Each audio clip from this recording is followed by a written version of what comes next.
Shule na elimu nchini Norway. Je, ulibahatika kwenda shule katika nchi yako? Unakumbuka nini kutoka shuleni kwako?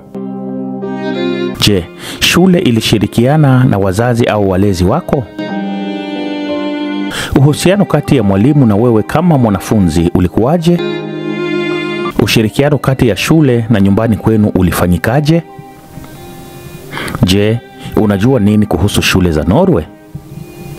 Basi, jadili ama zungumza na mwenzio na mfikirie sana hizi kauli zifuatazo. Ya kwanza, demokrasia inategemea idadi ya watu walioelimika. Ya pili, elimu na maarifa ni nguvu. Na ya tatu, idadi ya watu waliosoma ni adui mbaya zaidi wa udikteta. Norway ina mila ndefu linapokuja suala la shule na elimu. Katika karne ya 18, hali ya uchumi nchini Norway ilikuwa mbaya sana.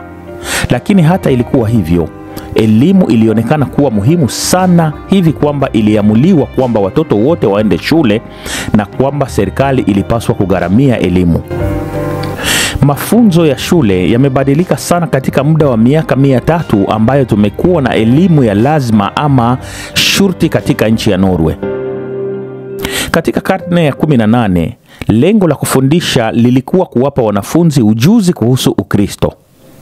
Baadaye mafunzo ya aina mbalimbali za ujuzi wa vitendo kama vile kuandika, hesabu, kupika, kushona na useremala yalianzishwa shuleni. Siku hizi, masomo mengi yanayofundishwa yanapaswa kuwapa watoto na vijana elimu bora na ya jumla. Wanajifunza maarifa ya kweli za kimsingi kama vile kusoma, kuandika na kuhesabu. Watoto hutumia sana vifaa vya kidijitali tangu umri mdogo. Watoto hujifunza kupata taarifa nzuri na kutumia taarifa hizo kutatua matatizo mbalimbali. Pia watoto hujifunza kufikiri na kujitegemea na kushirikiana na wengine.